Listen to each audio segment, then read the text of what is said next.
Well, good afternoon, everyone, and welcome here to the Launchpad and our live countdown to launch coverage of the second launch attempt for Starship Flight Test 10. If it's your first time here, though, welcome.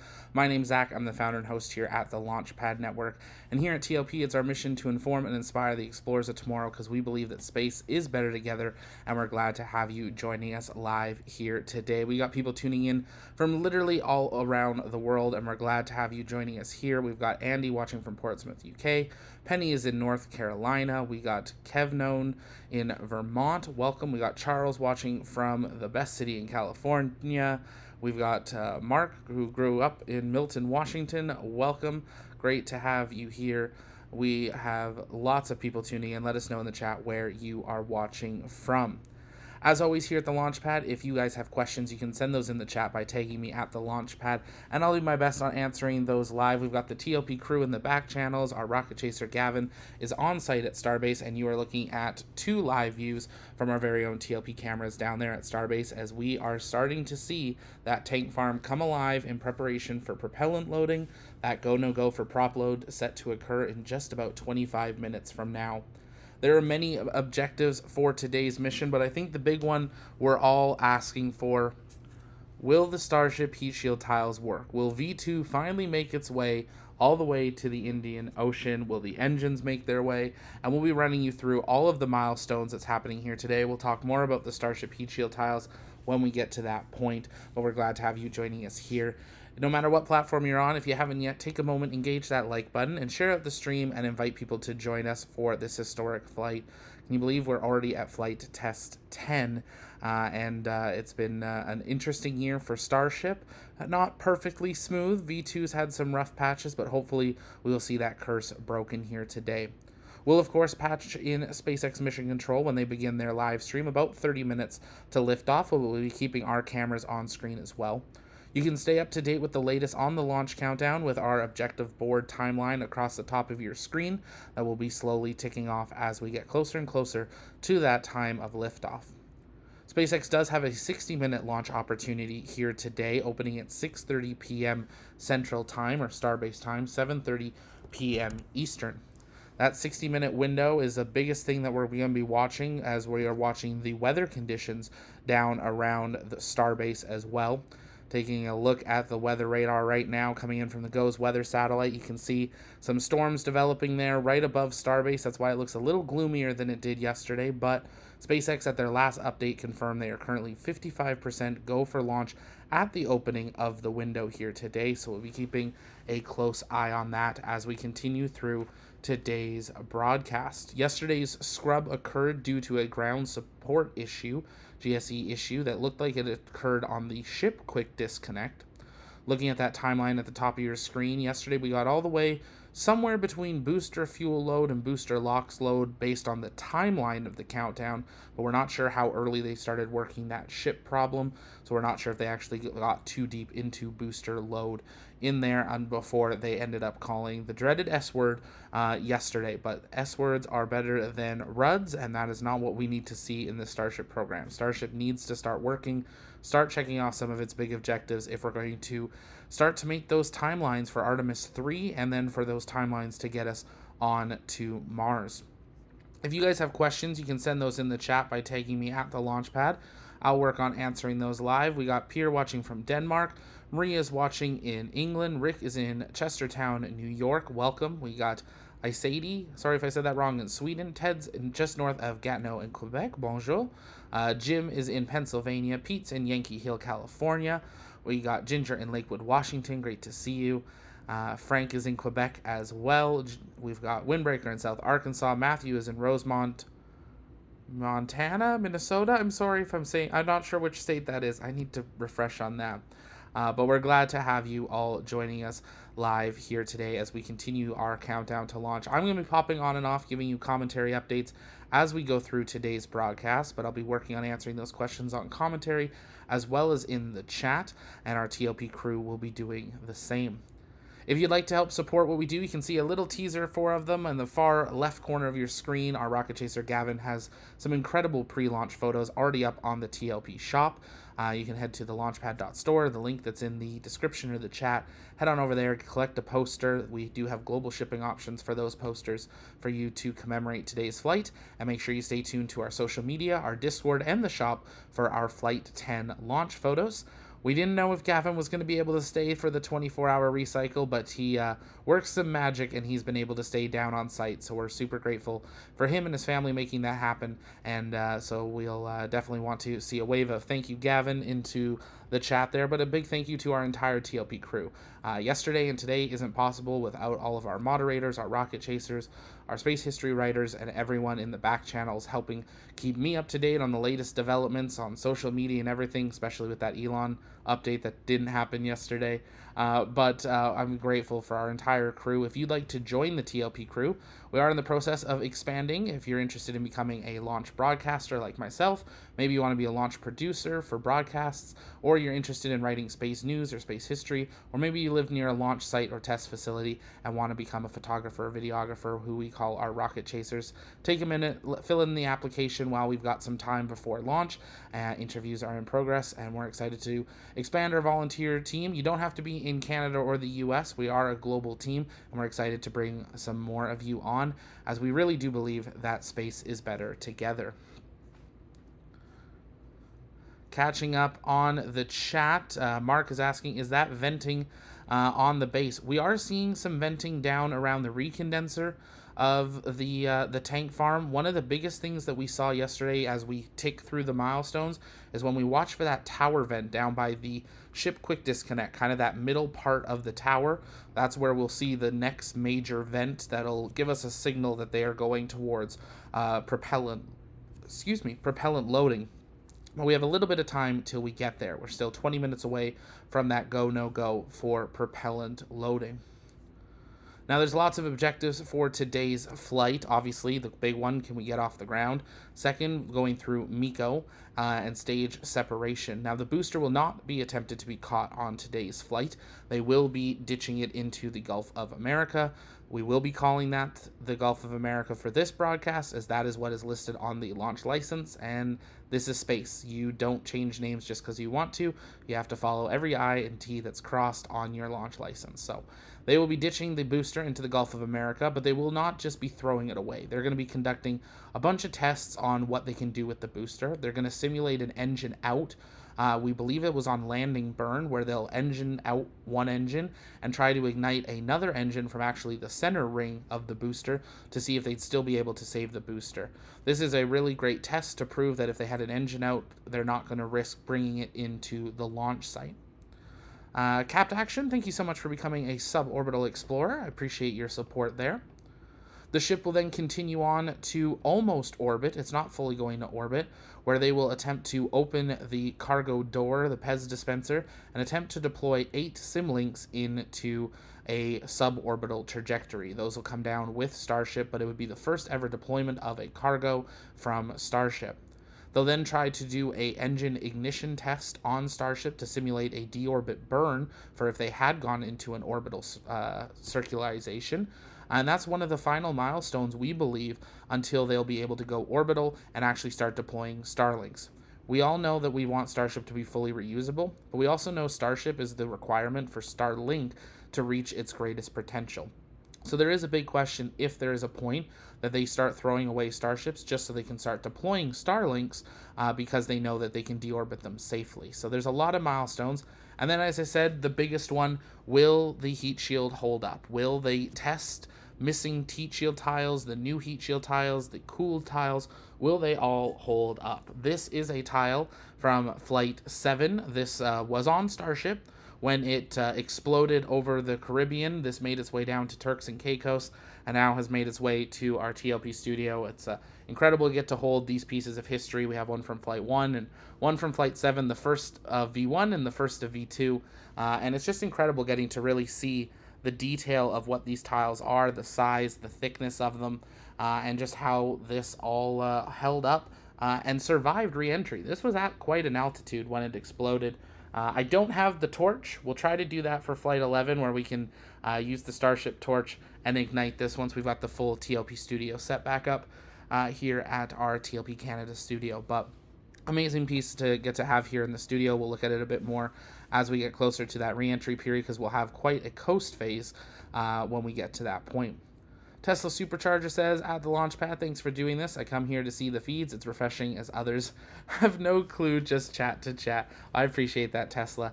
I appreciate your support in being here.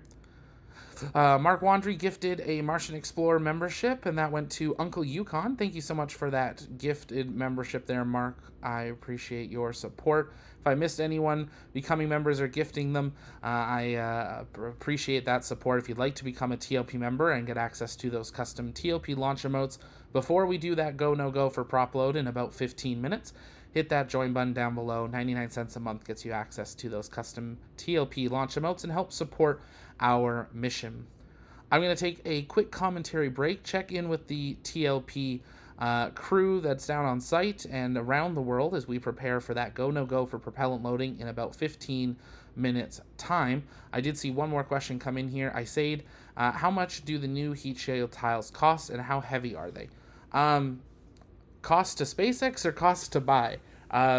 Cost to buy, they're not cheap, but they are a special thing to be able to have here in the studio. How heavy are they? They are a bit heavier than the first tile from Flight 1, and this one is actually a bit thicker. Now, due to its shape, it's a lot easier to kind of estimate where this tile would be compared to our, I don't want to say generic Starship tile, but we have a full regular shaped tile from Flight 1, which obviously has a much greater area it could be on.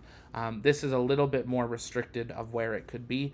It is a bit thicker for it. We also noticed that if you look into the holes, I know my camera's really small, but you can see there that there is some of the material from where they attach. On Flight 1, that just went straight through to the metal clips that are on there, which is interesting. I did want to point out also, some people have pointed this out in the last couple of streams there. You can see that slice there. That's not a crack. That's actually how SpaceX builds these tiles, and they put in their metal wedges, which are the attachment points, which are at these holes. And they do that by going in and making those kind of designed cracks, but it also helps give a flex point when these get super heated up during flight. So we're going to not get Starship tile in the computer, but I will take a very quick commentary break. Hit that join button, become a TLP member, send in your questions in the chat by tagging us at the Launchpad, and stay with us as we count down T-minus 1 hour, 29 minutes and counting to the launch of Starship Flight Test 10, and we are less than 15 minutes away from that go, no go for propellant loading. Stay with us right here on the Launchpad.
And if you're just joining us, welcome here to the launch pad. You can see that large vent now coming from the launch tower, signaling that they are beginning to fill the lines on the tower in preparation for propellant loading. We are now at that T-minus 1 hour, 15-minute mark on the official SpaceX countdown. And with that, we should be now approaching and in that go, no go poll with the launch director for prop load. We'll be waiting for official confirmation from SpaceX via social media, and we'll bring that to you, and then we'll run through the timelines for that today. If they do have a go for prop load at this time, ship fuel load will begin at T-minus 53 minutes, followed by ship LOX load at T-minus 45 minutes, 20 seconds. We'll then go through booster load, Raptor engine chill, and a number of other milestones as we get closer and closer to liftoff. As always, if you guys have questions, you can send those in the chat by tagging me at the Launchpad, and we'll work on answering those live. We're going to monitor for confirmation from SpaceX of a go for prop load. Stay with us right here on the Launchpad.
And this is it, T-minus 60 minutes and counting till launch. If it's your first time here, welcome.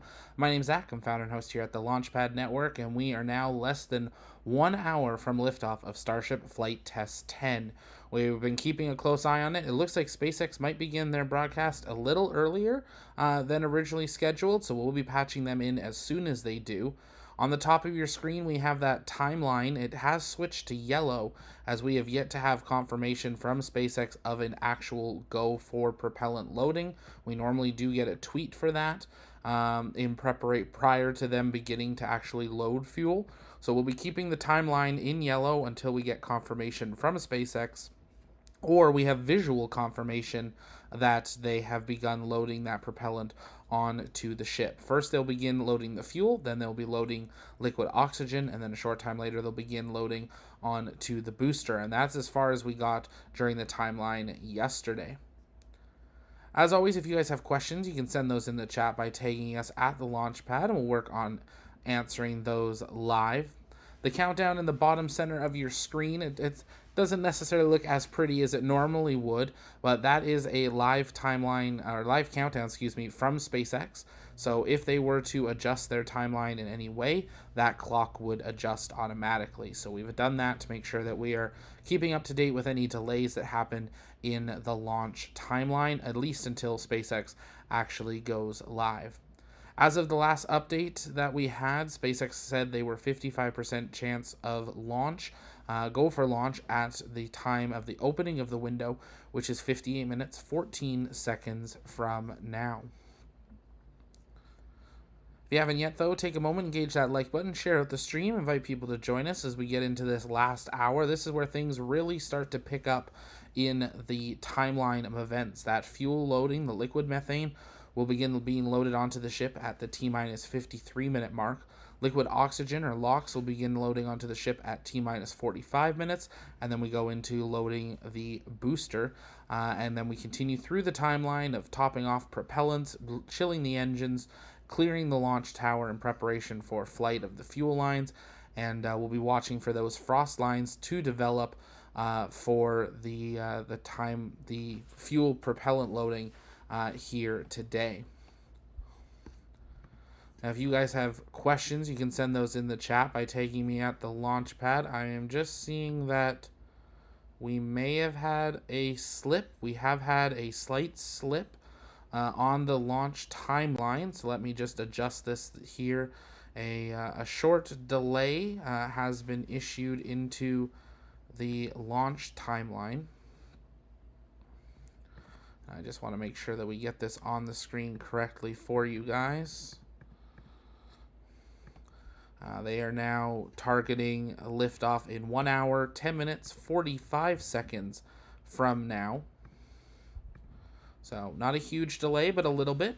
This could be in relation to them looking to fill those propellant lines in preparation for fueling. So nothing to be worried yet. They could also be monitoring weather conditions.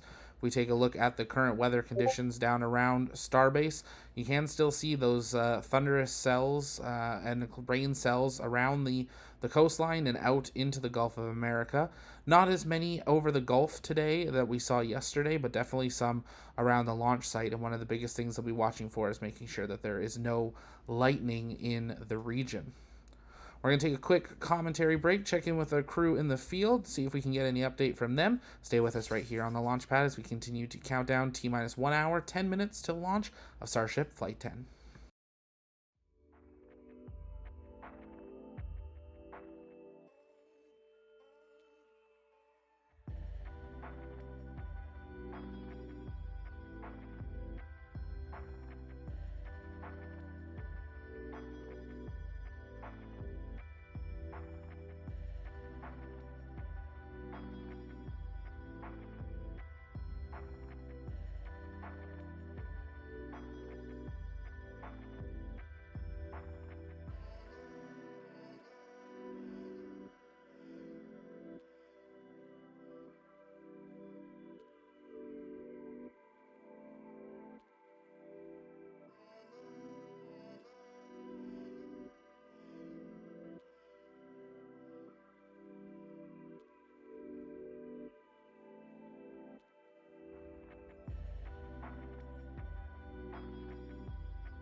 And if you're just joining us, you can see that countdown clock has been updated again. Another 15 minutes has been added. SpaceX now targeting a liftoff time of 6:59 p.m. local, 7:59 p.m. Eastern, or 11:59 p.m. UTC for launch here today. No official statement from SpaceX as to why we've had this delay.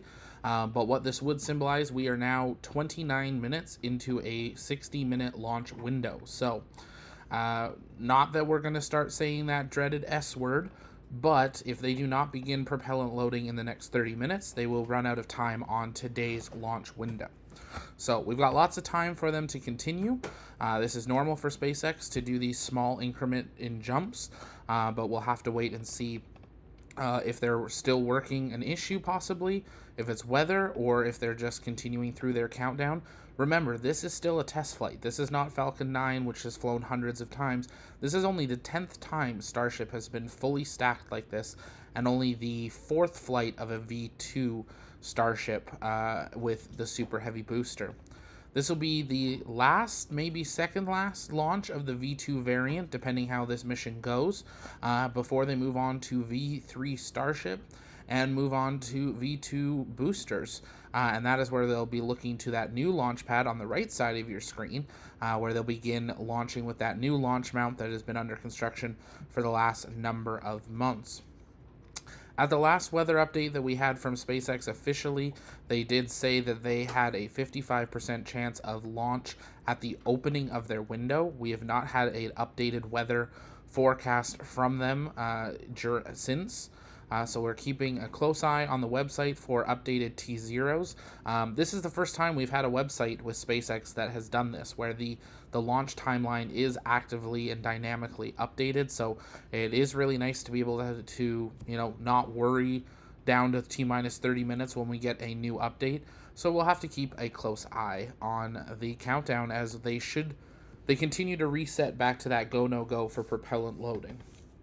Isaides asked, do NASA start get worried as a result?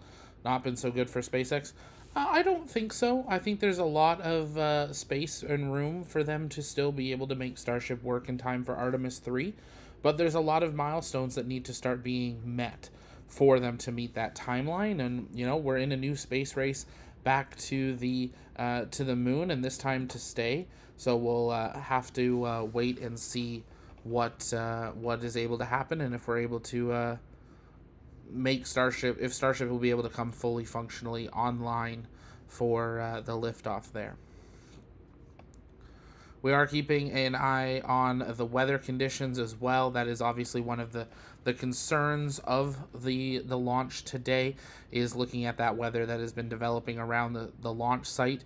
You can see the weather on the coastline in the center, bottom right corner, the center of that window, is dissipating from around the launch site. But those storms off in the Gulf are definitely being a little bit larger and moving around, so we'll be keeping a close eye on what that is. Ardent asks a really great question. What does RUD and FTS mean? Thank you for sending that in. RUD means Rapid Unscheduled Disassembly, so basically it explodes. FTS means Flight Termination System, so both the ship and the booster have explosives on board that can be used to detonate to destroy the ship or the booster, or both, if for some reason the ship were to go out of range, be diverting towards a populated area, or them being losing control. So that is what that is happening here today. And we have a poll on YouTube. We want to hear from you guys. Will Starship S-37 RUD or FTS? 45% of you think no, and I like to see that, but we'd like to see a little more positivity. But answer that poll honestly. How do you think this is going to go? Do we think we'll finally see a V2 Starship make it all the way down to belly flop, flip, and soft splashdown in the Indian Ocean near Australia? Or do you think we're going to see another one, unfortunately, have a launch failure at some point in its flight? We are continuing to wait for an update from SpaceX on if we have that go for propellant loading. Jessie Anderson of SpaceX, 18 minutes ago, she is the Falcon Structures Senior Production and Engineering Manager and webcast host with SpaceX, says they're keeping our eyes peeled on the weather. So we are not necessarily only a weather thing that they're monitoring, but for Jesse to tweet that they're keeping an eye on that is definitely something that we'll watch here. We'll keep that radar image up for you guys on the bottom right corner of your screen while we wait for any further updates on how today's countdown is going to proceed. If you guys have questions, you can send those in the chat by tagging me at the Launchpad. I'll do my best on answering those live while we continue to continue through this countdown here. The clock is still running on the SpaceX website. So what you are seeing on your screen at the bottom center, that is officially coming in from SpaceX. So yesterday when they did call the dreaded S word, we saw that clock freeze, and then it reset to T-minus 12 hours, and that was when they announced the no-go yesterday. So we have an idea what to expect if we're going to see that happen, but at this time, the clock is still running. They are running the timeline, and we're hopeful that we'll be able to get that go for propellant load, so that timeline at the top of your screen will be able to continue through its process. Isaides, do you know when the next launch be if it scrubs today? If it's a weather issue, probably a 24-hour delay. One of the benefits of if we were to have that happen today, they have not started propellant loading, which means they would have lost a little bit in the recondensing of the propellants, but they wouldn't have lost near as much as they did yesterday. Yesterday when they scrubbed, the moment the road opened, they already had new semis coming down with more propellants to reload the tank farm. So if they don't begin propellant loading and we end up not going, that's a better opportunity that it would be a 24-hour delay if there's no other issues other than weather. Fire DN, when do you believe Starship will get fully successful launch? I was hopeful this year, but I think being realistic, a fully operational mission with a deployed payload, I think maybe pushing into early next year. With V3, I think, we saw V1 have an incredibly successful flight with Starship before they switched to V2. And then now we're having this issue with V2 of new issues arising, and we've yet to have a successful flight yet. Even if this flight, or if they do decide to fly one more V2 mission because they have one more ship that's version 2, there's if they can iron out those kinks, great. But we're going to go into again a new variant of the ship, a new Block 3 version, and the big question is, does that reset again? Is there new learns that come from that? So I would hope by the end of the year maybe we could see some Starlinks operationally be deployed, but at this time we still haven't proven that the door can work. They haven't proven they can deploy Starlinks. They haven't proven the engine reignition, that if they do go to orbit that they can deorbit and come back right where they want. And they haven't proven Starship V2 can re-enter and be recovered.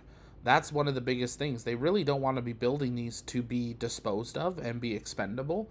But it does raise a question, is there a point that they start expending Starships? Because they really do need to start launching Starlinks on Starship for their V3 constellation for Starlink. But they can't do that unless they know the door can open, and if they can actually deploy those Starlink satellites as well. We are keeping a close eye on social media as well as SpaceX's website for a confirmation of the go for prop load. We normally do get a confirmation for this, and we have yet to have that yet here today. We seem to get to that kind of 1 hour mark, and that is where they then reset back about 15 minutes. Keep in mind, we're 29 minutes into a 60-minute launch window, so the longer this goes, we are getting closer to that cutoff. And I think taking a look at the tower, that tower vent has minimized quite a bit compared to what it was at the beginning of the launch window, but that recondenser is still active, so we are keeping a close eye on that. And we have a tweet from SpaceX. We are go for propellant loading. They are running the clock, and we are now officially into that next stage, heading towards ship fuel load in just under 10 minutes time from now. Now, that doesn't mean we can't see that countdown clock hold again. This is something that they can do, but we are continuing towards that ship fuel load beginning. T minus 1 hour, 4 minutes, 6 seconds, and counting till launch. If you haven't yet, take a moment, engage that like button, share out the stream, invite people to join us as we continue to count down to launch. We will navigate through our cameras. We'll punch in on the ship and the booster once we see those frost lines start to develop on that right screen of yours there. We're glad to have you joining us here.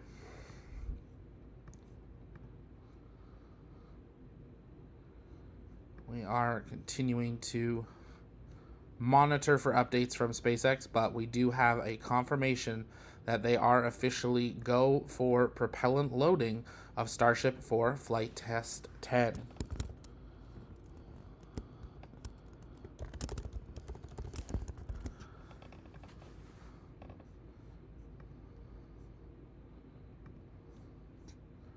Catching up on your guys' comments and questions you send in the chat. Do they not plan to use SpaceX rockets when replace ISS 2030 with new, smaller ones? New, smaller space stations? Or I'm not too sure your question there. They will use a cargo Dragon with a new version of the Dragon trunk to be the America deorbit vehicle that will be used to deorbit the International Space Station after it's retired in 2030. We believe the disposal will occur in 2031 on current timelines, but that has nothing to do with the Starship program, at this time at least. T minus 1 hour, 2 minutes, 25 seconds, and counting. I'm keeping a close eye on that ship, waiting to see if we see those frost lines start to develop when they begin that fuel loading. If they run the timeline the way they have been, then the timeline says fuel load or liquid methane load on the ship should begin at T minus 53 minutes. Ship liquid oxygen load at T minus 45 minutes, 20 seconds. Now, they could start loading that earlier if they choose to. They are able to hold Starship with fuel for a short period of time, so we're keeping a close eye on that timeline on when we actually see the fuel load. You may see a helicopter passing back and forth. That is part of the launch campaign. They are there to help secure the airspace around the launch site in preparation, especially now that we are stepping in to propellant loading.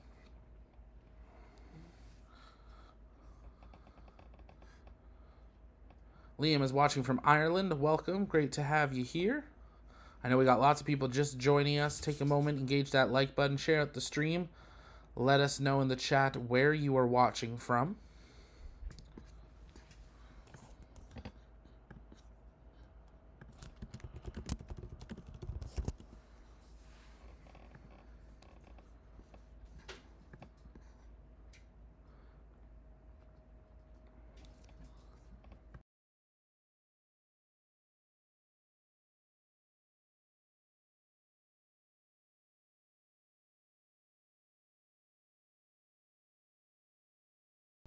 And if you're just joining us, though, welcome here to the launch pad. You are looking at live views of Starbase, Texas, where we are now approaching that T minus 1 hour mark in the countdown in preparation for launch of Starship Flight Test 10.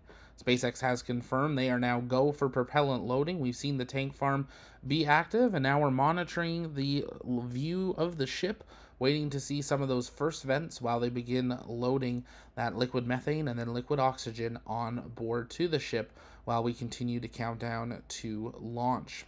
If it's your first time here, make sure to subscribe so you never miss another live launch coverage, in-space mission tracker, or return to Earth tracker.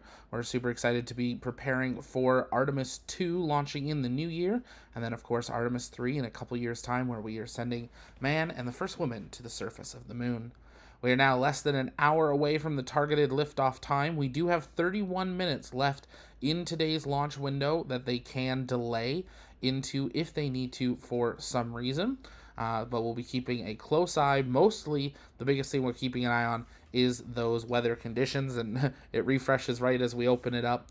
But you can see those weather... Still loading the new weather image from GOES. There we go.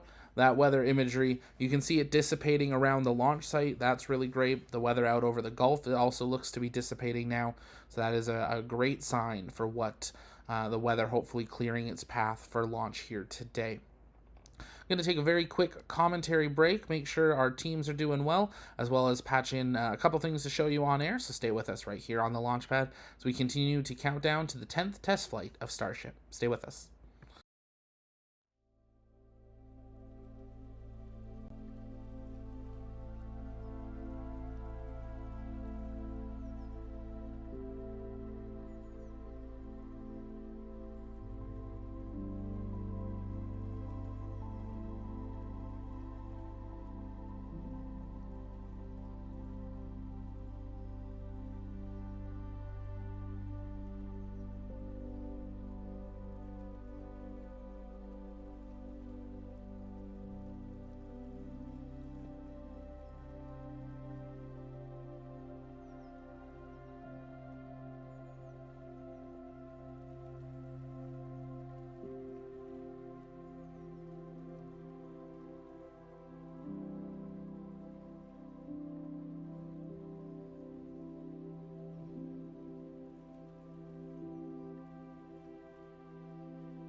And if you're just joining us, welcome here. We are now just under 56 minutes and counting till launch of Starship on Flight Test 10. If it's your first time here, though, welcome. My name's Zach. I'm the founder and host here at the Launchpad Network and here at TOP. It's our mission to inform and inspire the explorers of tomorrow because we believe that space is better together. And we're glad to have you joining us live here today. I want to take a quick moment before we really start to see that propellant load onto the ship, show you a little bit more information about what we're expecting to see in the flight here today. And these are coming in from our TOP crew, from Andrew, showing us the hazard maps for today's flight. So Starship will launch from Launch Pad A at Starbase, Texas, where it will continue on to MECO. We will see hot stage separation, and then we will see the booster do a correct wording here, Zach. We'll do a controlled flip. There we go. We saw them do this on the last flight where they actually told the booster which way to turn and they were really happy with how that performed. So that's that orange line. So the green line is following the ship on its launch trajectory. The orange line is where we see hot staging, and we see the booster go up, perform its boost back burn, and come back. Now, because it's not coming to the launch site, it is returning to the Gulf of America. You can see where that trajectory is bringing it down close to the coastline. This may be possible if you're down in the Starbase area, that you might be able to see the booster come down during its landing burn there. We've seen it before, but that is a quick look at the launch hazard map. And then we continue on to the other stages of flight, because there's a lot that goes into a Starship flight. It's not just the launch. The second stage continues on, and the roughest area it's had its mishaps in V2 has been over the Caribbean. So it travels over the Gulf of America, squeezes just south of Florida and above Cuba, and then over Turks and Caicos. During flight test 7 and 8, that is where we ended up seeing launch failures. That is how we got a Starship tile from flight 7. This exploded above Turks and Caicos and made it all the way back down. We'll talk a bit more about the Starship tile when we get into that part of the coast phase and get into re-entry, but amazing piece for us to have here in the studio talking about it with today's test flight. But that is the flight path and the hazard zones. That blue strip, that entire area, you are not allowed to be in during today's flight. So that area should be clear at this time.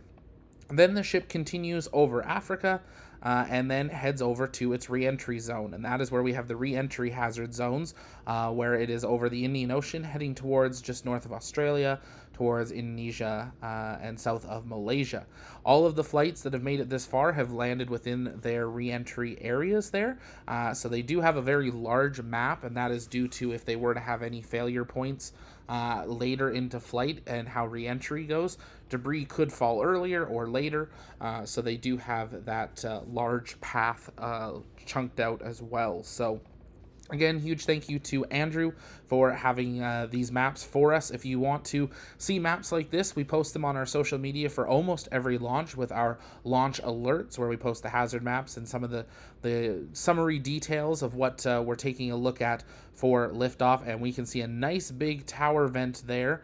As we get ready to have propellant loading, we should be now into ship fuel load. We'll go back to the wide shots here without me as we await to see that frost line start to develop on Starship S-37 in preparation for liftoff, now just about 52 minutes from now. Now, if you enjoy space and are excited about the future of space and want to help inspire that next generation, take a moment, consider filling in an application to join the TLP volunteer crew. We are expanding our team with broadcast producers, launch commentator hosts, space news, history writers and journalists, and moderators. So if you'd like to help support what we do, inspire that next generation, and make what we do here at TLP possible, take a moment and fill out one of those applications, or pin it to fill out after the launch here today. But we have some wonderful venting taking place now down at the launch site, and that is a great sign that we are going to be stepping in to propellant loading.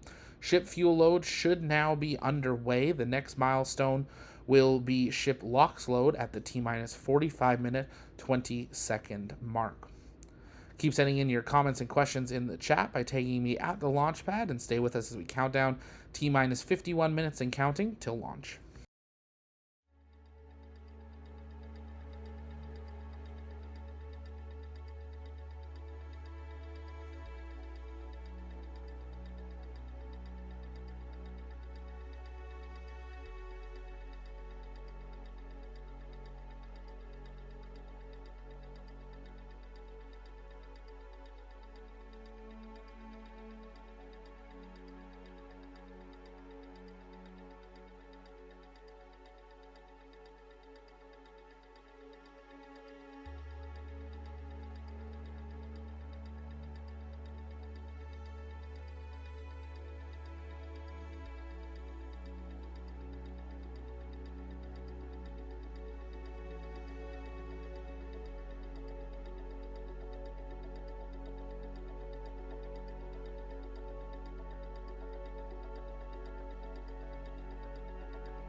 Hello, everybody, and welcome to Starbase, Texas, or what we like to call here at SpaceX, the gateway to Mars. I'm Dan Hewitt with SpaceX Communications, coming to you once again from inside of Star Factory. This time, pretty cool. Just off to my right, though, our new Mission Control Center. Engineers are on console, monitoring all the vehicle, the systems, as we are counting down right now to liftoff of the 10th Starship flight test. As you look at the rocket, you can tell prop load is underway. Our T0 right now is set for 6:59 p.m. Central Time. We've been dodging around some weather that is currently the biggest threat to a launch today, as we're at about 70% probability of violation to liftoff. So we're looking at those clouds closely, but not tracking any technical issues on the vehicle. Today's objectives, particularly with the ship, going to look pretty similar to the last flights, the last several launches. We're planning to deploy Starlink simulator satellites and fly a whole range of experiments during Starship's reentry, really trying to test the limits of its heat shield, the flaps, learn as much as possible as we build towards a fully reusable heat shield. We're looking to do a controlled descent, targeted soft splashdown in the Indian Ocean, so hopefully seeing Starship on the other side of the planet today. Regardless of the outcome, the goal is to collect as much data as humanly possible. That'll get us we're just getting closer and closer to a fully operational Starship.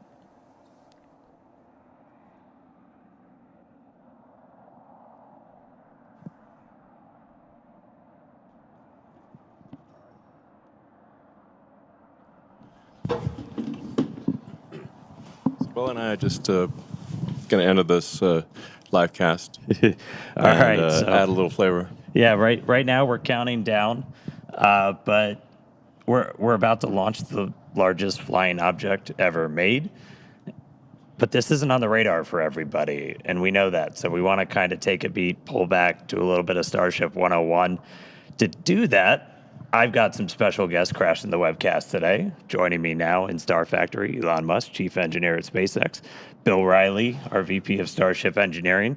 Thanks for being here, guys. I know we got a rocket about to get off the pad, but, let's start people off like high level. Like, why are we here? What the hell are we doing here? Well, I don't know about everybody, but I'm here to try to build into the future that I imagined and dreamed of as a child, where starships with people are out among the stars exploring the universe. Yeah, so the why, it's always important to explain the why of things. And the why of Starship is that we want to be a multi-planet species to extend consciousness beyond Earth, I think for two main reasons. One is to ensure the long-term survival and prosperity of life as we know it in consciousness, which if we are a multi-planet species and ultimately a multi-stellar species out there among the stars, the probability of survival is much, much longer. That's kind of the, defensive aspect or life insurance for life collectively. But then there also need to be things that are inspiring and exciting and that give you reason to live. Life cannot just be about solving one tragic problem after another. There must be also reasons to get up in the morning and be excited about the future. And a future where we are a spacefaring civilization is infinitely more exciting than one where we are not. And we're doing it all pretty unique location. I mean, the pad's behind us. We got rocket on the tower. We got another tower with it. We're sitting inside Star Factory. And I mean, it wasn't like this for very long. This is all pretty brand new. Yeah, I think we moved Starship here in about the early part of 2019. So we've been coming that entire time and seeing the site evolve from a double-wide trailer and a tent where we built Starhopper to the first suborbital test flights. And now we have behind us two towers for the first time as we build towards the first operational flight from the second tower at the end of this year. And this beautiful building, million square feet, where we're able to work towards a production line of Starships. Yeah, the SpaceX team has done an incredible job of building out really the most advanced rocket manufacturing facility that has ever existed. This is far beyond any rocket fabrication facility that has ever been built. This is essentially alien-level technology, and it was all built here basically down by the Rio Grande River and close to the beach. It's an incredibly improbable location, and this used to be a sandbar. I think we're about, 3 feet or about a meter above sea level. it really was nothing. If you see the time lapse from Sandbar to two launch towers and a gigantic rocket factory with high bays, and we're going to be building something called the Gigabay, which is like one of the largest enclosed volumes on Earth.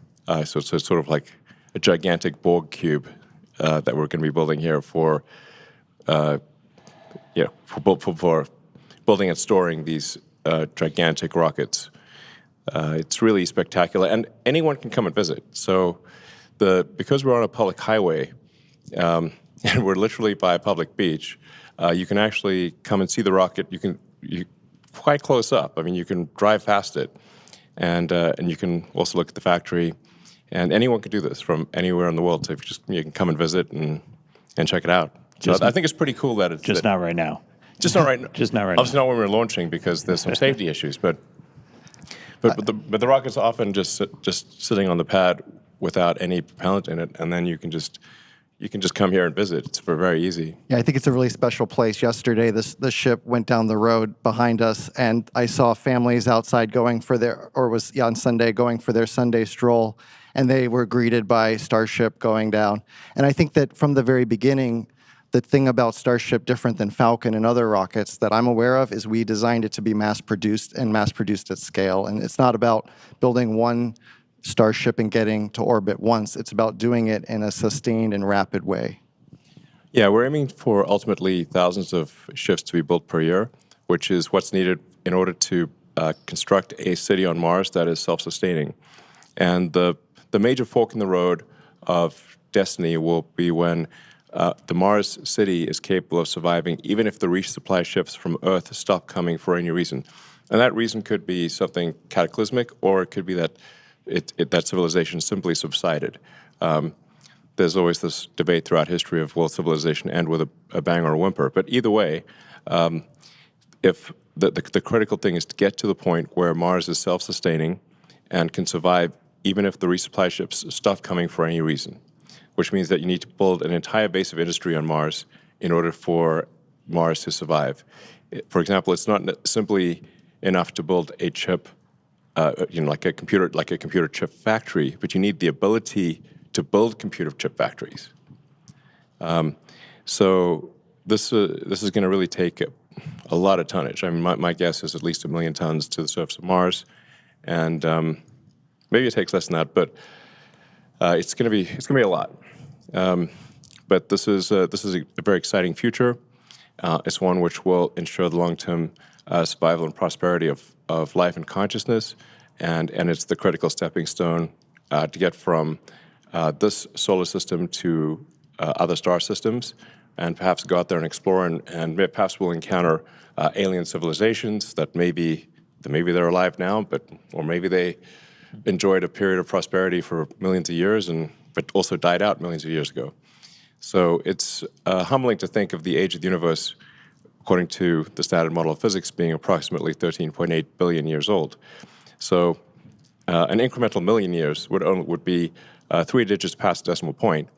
And if you look at, say, our civilization and measure our civilization by the first evidence of writing, which is about 5,500 years ago, civilization as measured from the first writing is only 1/1,000,000th of Earth's existence. Or blip. Yeah. Yeah. Flash in the pan so far. Yeah.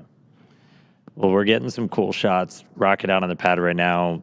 We tell people, like, come down, see it. It's hard to get, like, a sense of scale of just how massive this thing is. And we were able to catch somebody working on it a little while ago. And, like, part of the reason you said we're sending millions of tons, that's kind of why this thing When I is think so in this massive as image, it Dan, is. you can actually see the person working at the bottom of the ship, and as we zoom out, you see the full ship, that sort of two-tone silver and black, and then the booster below it, right? And it really sets the scale, which doesn't come across, I think, other than in person. And when I do tours, I like to say Starship is real, Starship is big, and Starship is really big. And I think you can see there, and with the factory shots you saw earlier, again, we've got Flight 10 on the pad, but we got many more behind it. Yeah, so I posted a video yesterday of just a a brief scan of part of the Starship factory, and you can get a sense of the scale of the factory. Yeah, I guess we could talk a bit about why Starship is the way it is. Like, for example, why is half of the ship black and half of it is silver colored? And that's because the bottom half of the ship, the bottom as seen from orbital entry, has a heat shield on it. So the black there is the heat shield, and then the core structure of the rocket is a special alloy of stainless steel, and that's where you see the sort of shiny silver parts are stainless steel. The reason for steel over aluminum is that the heat of atmospheric entry and the heat of the rocket engines is enough to easily melt aluminum, but steel is much more resilient against both ascent heating, but especially the reentry heating. And you don't have to paint it, which is actually very difficult to paint a large object that is going through cryogenic cycles and have the paint stay on. It's quite challenging. And so we've talked about it. It's massive. It obviously takes a whole lot of energy to make that thing move. And that's where Raptor really starts to come in, most advanced engine on the planet. Giant yes. lightsaber. No, that's a lightsaber and a half. You would get vaporized in an instant if you were standing in front of Raptor. So, burnt to a crisp in less than a second. So in order to create a fully reusable orbital rocket, you have to advance the state of the art in every part of the rocket. That means the engines have to be better than any engine ever. The structure's got to be better than any structure ever. You've got to have a means of bringing the rocket back to the launch pad.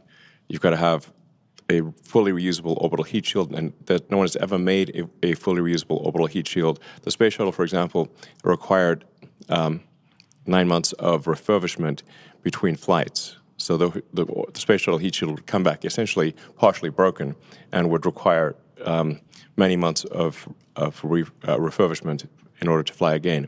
What we're trying to achieve here with Starship is to have a heat shield that can be flown immediately. So the ship, both the ship and the booster, would be caught by the tower arms, and the booster would be placed immediately back on the launch stand, and the ship's got to orbit Earth at least once, but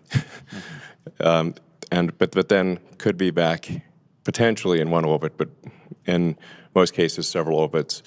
So the ship would come back several hours later, but then be caught by the arms and placed on top of the booster. You can also have multiple ships ready so that a single booster could service 5 or more ships, so that you could be flying the booster in theory every hour. This is kind of a profoundly fast speed, obviously, for the largest flying object by far ever made.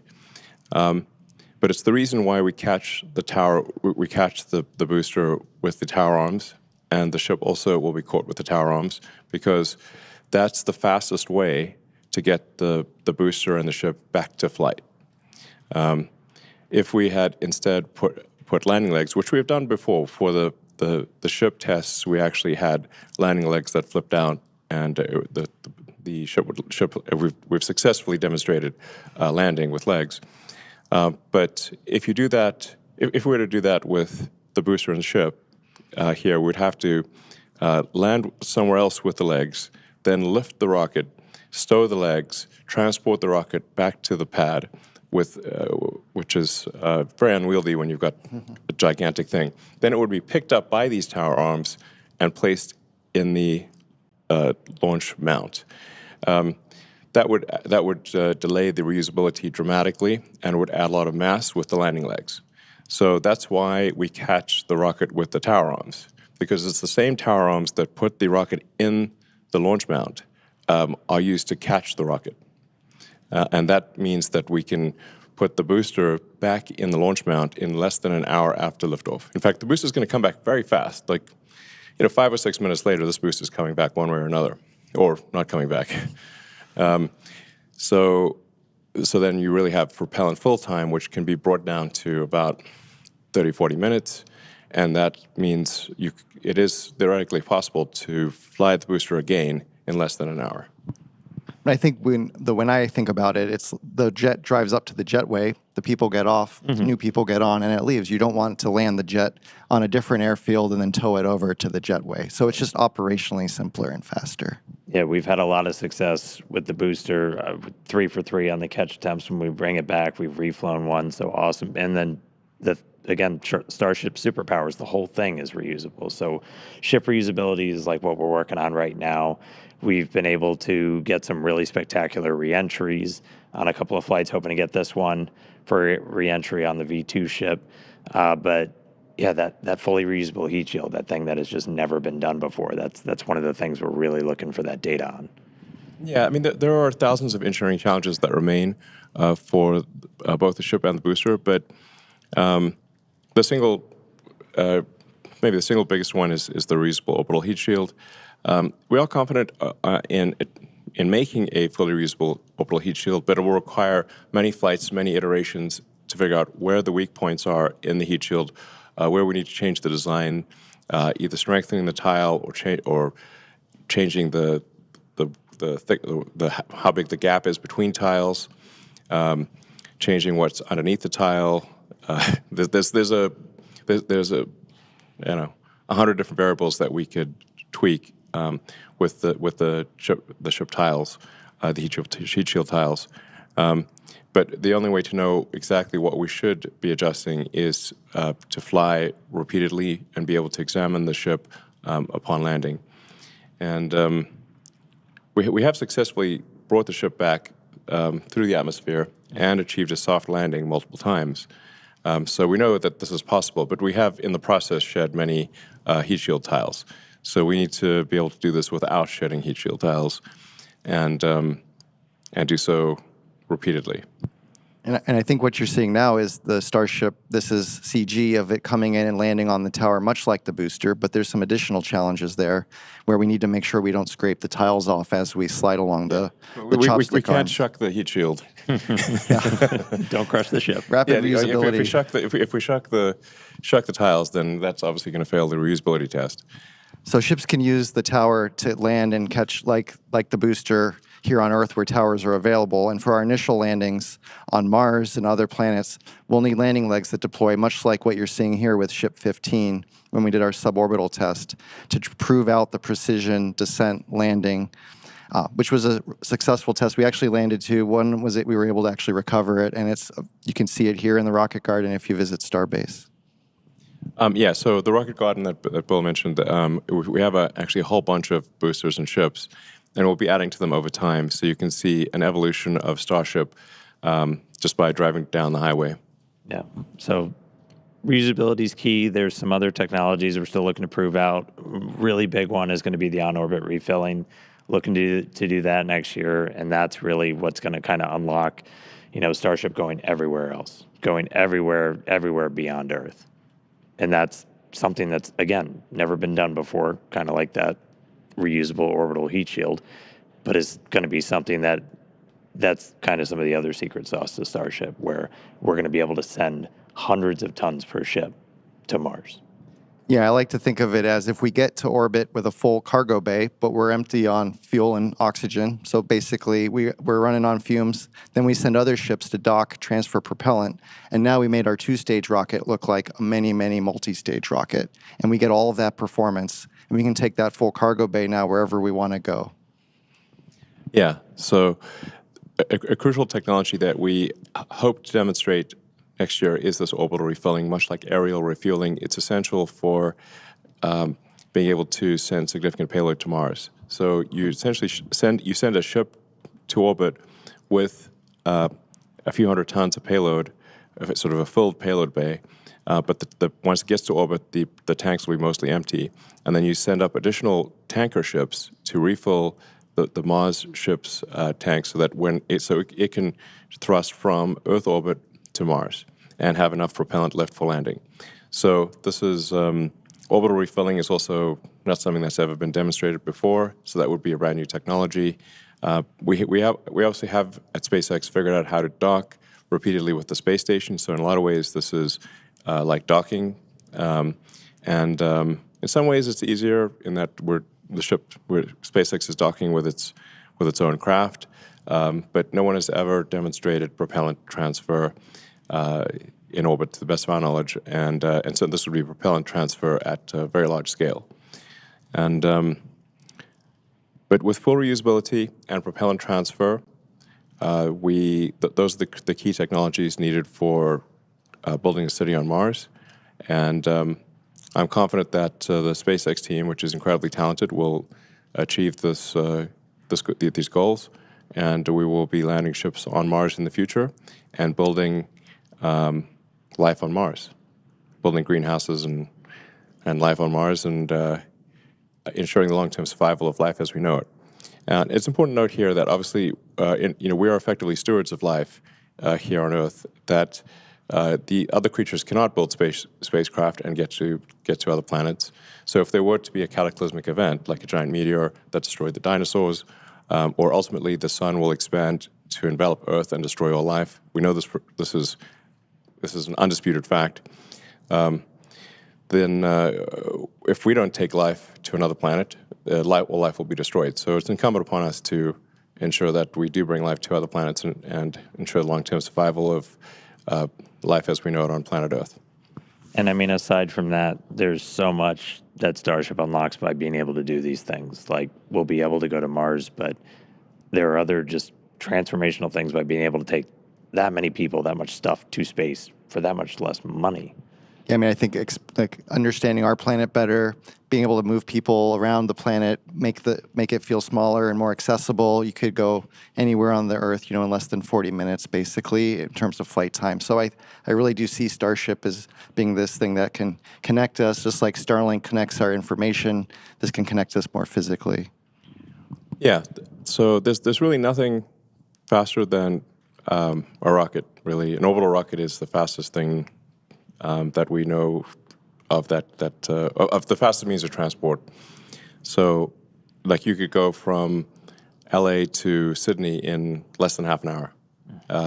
You could go LA to Tokyo in less than half an hour. You could go from New York to Singapore in half an hour. Everything's probably half an hour, basically. Some things might be 10 minutes. Yeah, that's true. I mean, yeah, sign me up for that, please. All right, cool. Cross the Atlantic in 10 minutes, no problem.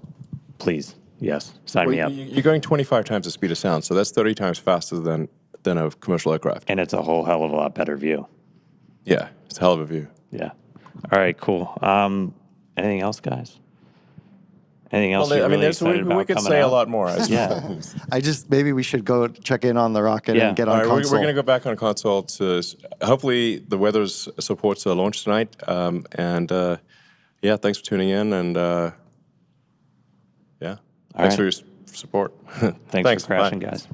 All right.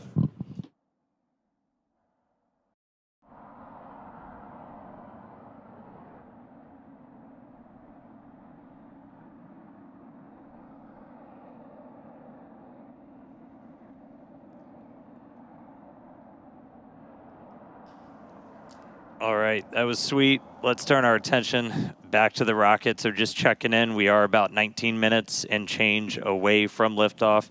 As I said right at the top, weather is going to be our primary concern. We were tracking some anvil clouds. We're hopefully clearing that on the range soon. We are not currently tracking any hardware blockers to launch, but we'll continue to follow along. If anyone was following along yesterday, we actually didn't even get into our webcast as we had a leak on one of the hoses feeding the liquid oxygen into the ship through its quick disconnect. We were able to replace that this morning. Team did an incredible job, got us into an attempt today. All right, joining me now for the rest of the day is Amanda Lee. Hi, Amanda. Thanks, Dan. I'm super excited to be here.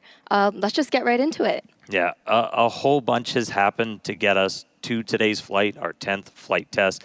Let's look back at Starship's 9th flight test in May. That did end with a rapid unscheduled disassembly on the ship and the booster. Flight 9 marked the first reflight of a super heavy booster. We saw successful stage separation and the first ever deterministic flip, which gives us extra performance. The reused booster was flown at a much higher angle of attack to push the envelope on capabilities, which ended up causing some internal structural failure, eventually leading to a rapid unscheduled disassembly at landing burn. Yeah, ship continued its ascent. We did see pressure drop in its main fuel tank and rise in the nose cone. We just had a camera view. We actually caught the failure on camera in the fuel pressurization system. Ship was able to complete its ascent, though, achieved its planned velocity and second stage engine cutoff. After that, though, we did run into some issues with attitude control, which led us to skipping the payload deploy and Raptor relay demos. Starship eventually re-entered the atmosphere in an off-nominal attitude, and communication was lost approximately 46 minutes into the flight test during entry, but of course not before one heck of a light show. Yeah. That booster rud was caused by higher than predicted forces on its structure, specifically that internal fuel transfer tube, as we were doing a higher angle of attack experiment. To fix that for remaining flights with this version of the booster, including the one behind us, we're just going to lower that angle of attack. We're relaxing those forces, and that minimizes the likelihood of structural failure. And over on the ship side, we redesigned the part of the fuel pressurization system that failed on Flight 9, put it through a more rigorous test campaign, and after subjecting it to flight-like stresses, it did successfully run for more than 10 times the expected service life with no damage, so great test results there. Our goal is always to make it through all of the objectives we set, but any result that teaches us more about Starship performing in the real-world environment helps us to make those targeted iterations and improve quickly. Yeah, that's how SpaceX developed our first rocket, Falcon 1. That's the same philosophy we used to develop Falcon 9, which has passed 100 flights just this year and 500 flights overall. Yeah, incredible milestone for Falcon, and again, the way they got there was to launch, learn, and repeat. All right, so that wasn't the only thing that happened while getting ready for Flight 10. If you followed along, Ship 36, which was originally supposed to fly on Flight 10, experienced a major anomaly during a static fire test at our Massey's test site. It was in the process of loading all of its cryogenic propellant to do a 6-engine static fire when we had a sudden energetic event that resulted in the complete loss of the Starship, and we damaged the immediate area surrounding the stand out there at Massey's. The most likely root cause was identified as undetectable or under-screen damage to a composite overwrapped pressure vessel, or COPV, in Starship's payload bay section. To address this probable cause, we're operating the COPVs on Starship at a lower pressure and also implemented additional proofs and inspection methods. Meanwhile, though, keep our launch schedule up, got to keep testing. The team was able to pivot and use the launch pad, the one we're on today, to do ship static fire tests. It was the first time we've ever done that. Doing that retrofit was the fastest path to get back to launch. Team was able to engineer a solution where we used a transport ring to mount the ship, routed a whole bunch of extra hoses and everything to load propellants. They knocked that out in just a matter of weeks, where we had 2 static fires on the orbital mount. Yeah, very impressive turnaround there, getting to these static fires. These static fires gave us the data we needed to progress to launch and are a prime example of our engineer and technician teams working to build creative solutions to keep us charging forward to eventually bring Starship online. And even while doing all of this, we're in the process of rebuilding the test stand out at Massey's to get ready for the next generation of Starship version 3. So right now, though, we are still on track. We're looking about 14 minutes away. Again, our T0 is at 6:59 p.m. Central. While we still have a couple of moments, though, let's toss it over to Chris, who's getting ready to watch the launch out in California. How's it going, Chris? Hey, Dan and Amanda, it's going great, and welcome everyone to the Tesla Diner here in Hollywood, California, for the first ever public showing of a SpaceX webcast. It's been great to see the webcast up here on the big screens at the diner. You know, throughout the afternoon, we've had members of the public coming up, mixing and mingling, enjoying some of the food, getting to watch some old science fiction, but also getting to watch and keep up to date with what's happening here for Starship's 10th test flight. I think I can speak for everyone here when I say we're really looking forward forward to the epic views that we're going to get from in space and during atmospheric reentry, all thanks to Starlink. And speaking of Starlink, that's actually how we're coming to you live from the diner, relying on one of those many reliable connections that Starlink is able to put down across the Earth and in low Earth orbit. So for a little bit more information on the immediate future of the Starlink constellation, let's head on over to Hawthorne, where my colleague Tyler Lionquist is standing by. Tyler, how's it going there? And are you ready to see a rocket launch today? We are definitely ready for a Starship launch here in Hawthorne. Hi everyone, my name is Tyler Lionquist, and I'm a Starlink business analyst here at SpaceX. Starlink is SpaceX's low Earth orbit high-speed internet that's bringing connectivity to places where you least expect it, including in space. For today's mission, Starship is outfitted with 4 Starlink terminals, allowing us to get live views of ship while in orbit and all the way down to splashdown in the Indian Ocean. Starlink satellites are built in Redmond, Washington, and that's also where we monitor the health of our entire constellation. So let's take a quick look for more on Redmond.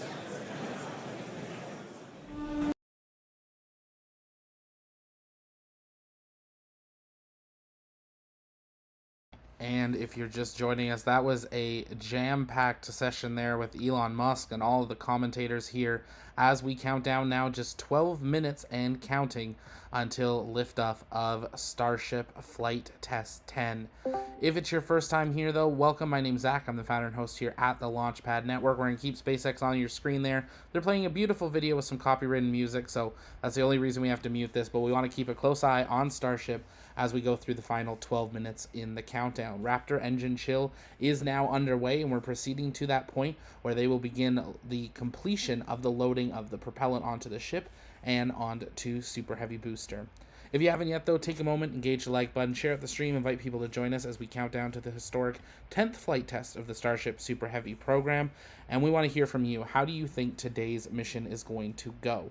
We're hopeful that we see all mission objectives complete, but in reality, we know this is a test flight, and challenges and failures are part of that program.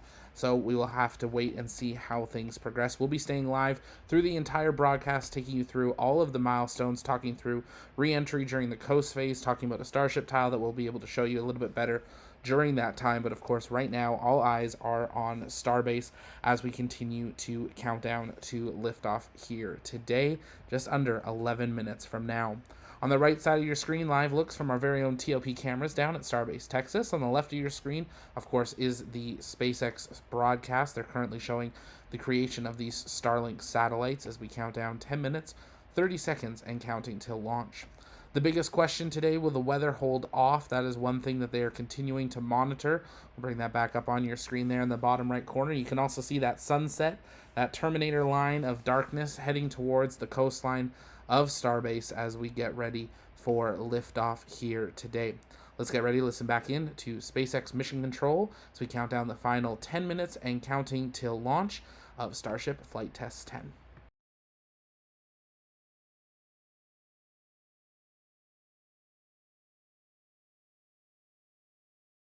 Now, as we mentioned earlier in the show, one of today's objectives is for SHIP to deploy Starlink simulator satellites that represent the advanced V3 satellites Starship will be launching in the future.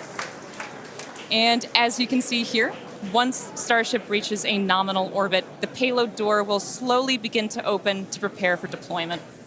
The Starlink satellites will be dispatched relatively quickly, one at a time, very much like a Pez dispenser.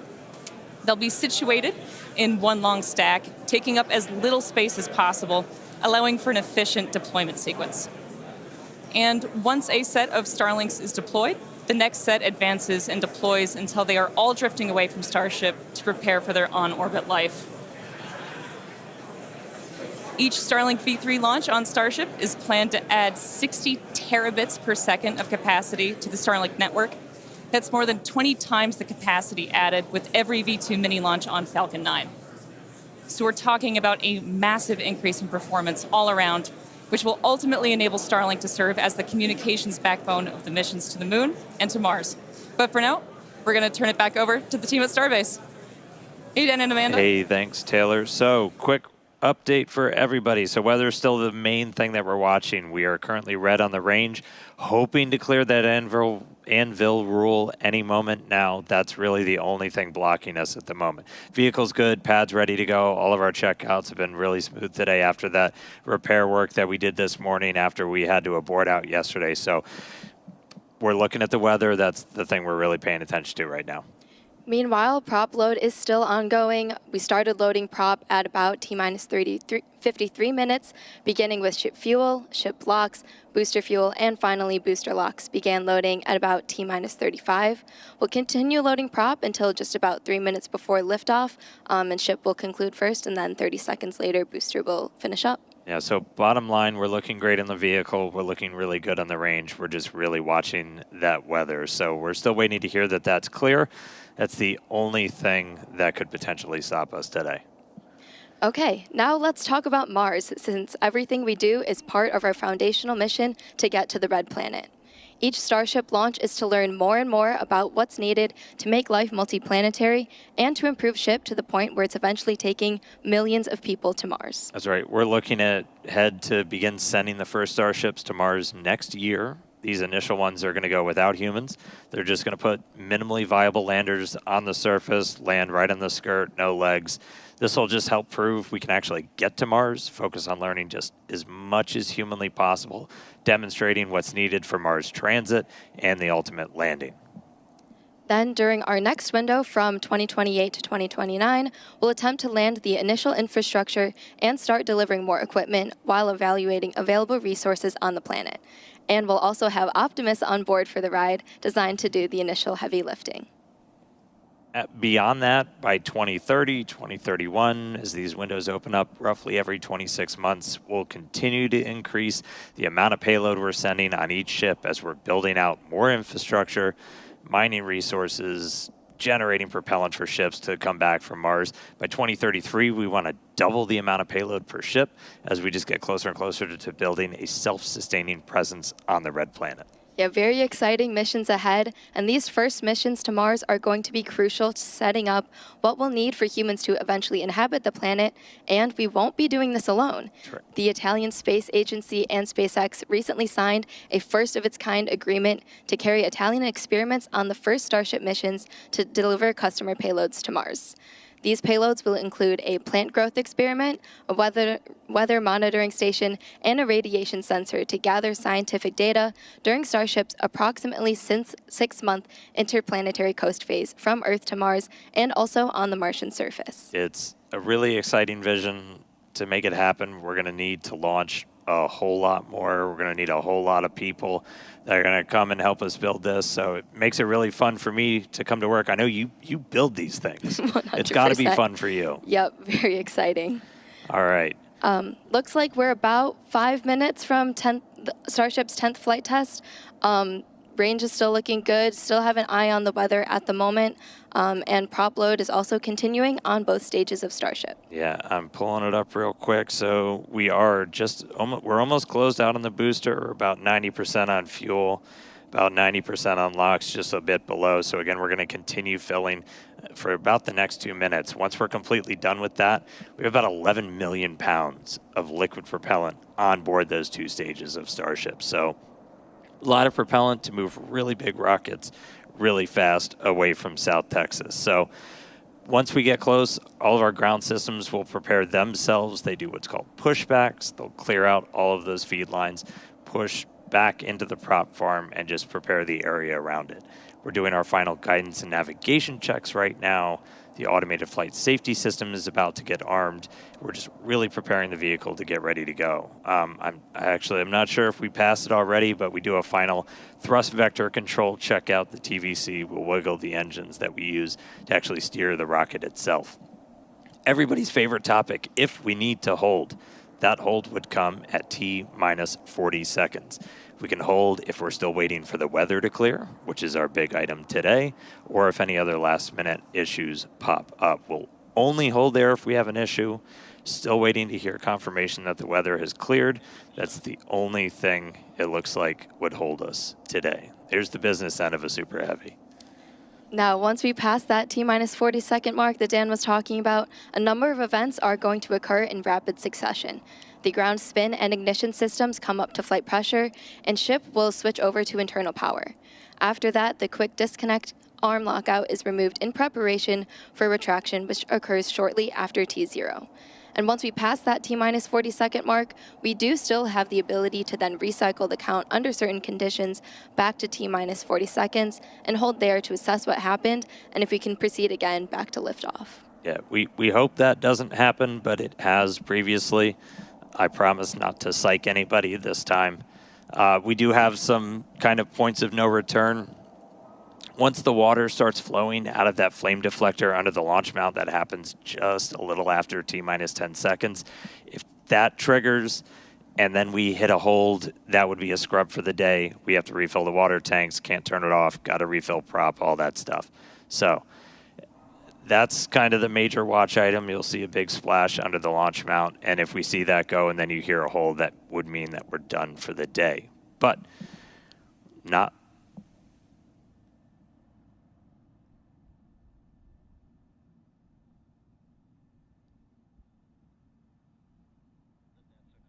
And yeah, I didn't disappear. Sorry, everybody. Listening in as the flight director for today is going through some of the final checks. We are still red on the range for weather.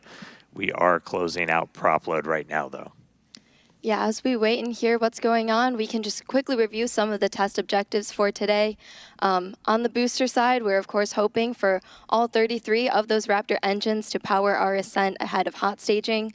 And once that stage separation occurs, booster will perform that directional flip before the boost back burn. One of the interesting experiments we're doing today is upon our landing burn, which typically ends with those 3 center engines lit. We're going to be intentionally shutting one of those off and instead lighting one from the middle 10 ring. And this is just to kind of give us an idea of what it would look like if we ever had an engine out scenario. Yeah, using our time to really push the envelope. And so at this point, we are fully closed out on our prop load. Coming up on a minute and 20, we are still red on the range for weather. So at this rate, looking likely we will hold at T-minus 40 to see if we can clear that anvil cloud roll. That's the one blocker we currently have to a launch today.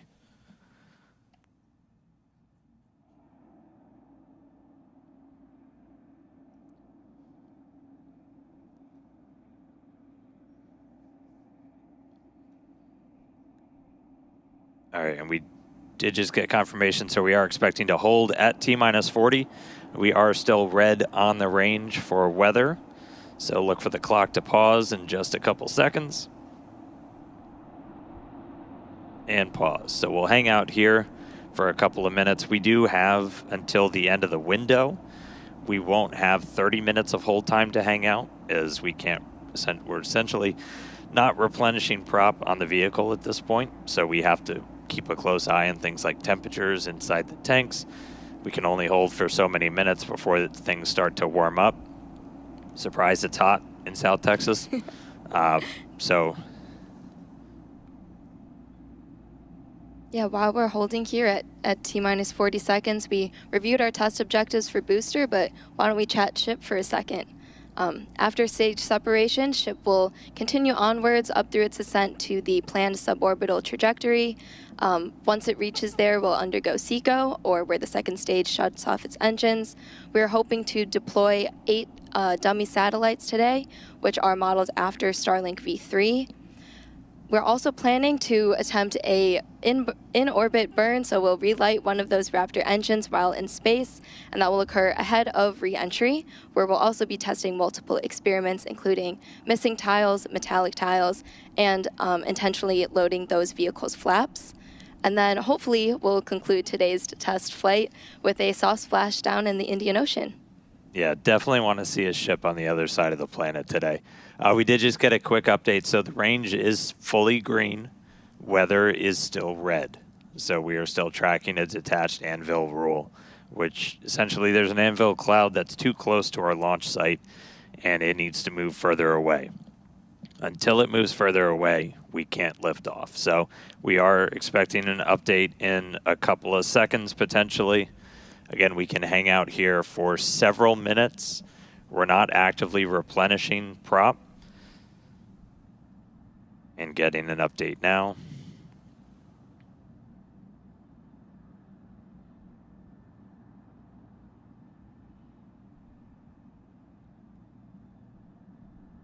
And we're getting a weather update right now.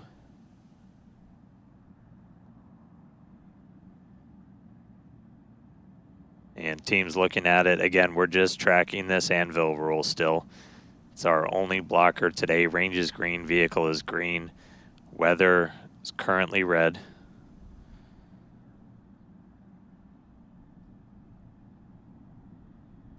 All right, and sad voice coming in. We did just hear that we are still going to be red. So at this point, we are essentially transitioning this to be a wet dress. So wet dress is when we fully load prop on board the rocket. So we are going to see the clock probably start up again, but once they get down to 10 seconds, they're going to abort out, and then we will be done for the day. So sad news, not going to launch today. Weather got in our way, but you can only control so much. Can't always control the weather. Can't control the weather. I wish we could control the weather. We're not there yet. Wouldn't that be nice? Wouldn't that be nice? So we are seeing the clock rolling, but again, we're going to get down to T-minus 10 seconds, and we're going to see that kick back out, and then we're going to start offloading all of the propellant that's on board the rocket today. So if you are just tuning in, yeah, it's not going. There it goes. Back to T-minus 40. So again, we essentially turned today into a wet dress, so today still ended up being a test. Still learning something as always. Yeah, still learning something. We were able to fix the issue that kind of bit us yesterday, where we had a leaky hose that was feeding liquid oxygen into the ship, but we were able to fix that, but weather got us today. So no launch today. We do have a phenomenal logistics team, though, so we should hopefully be able to replenish prop, everything. We don't have to refill all the water tanks because we didn't fire off the deflector, but we'll have to reload the prop. So very good chance that we can try again tomorrow. We'll obviously update everybody online. And, yeah, man, sorry, we couldn't go today. Don't worry, we'll probably go tomorrow. Yeah, thank you all for joining us today, and we hope to see you when we do go for launch. So obviously, follow our account on X at SpaceX. We'll share information as soon as it comes available. We'll also be updating the web at spacex.com. So thanks for joining us today. Exciting countdown. Weren't able to get off the ground, but we'll give it another shot tomorrow. Thanks, everybody.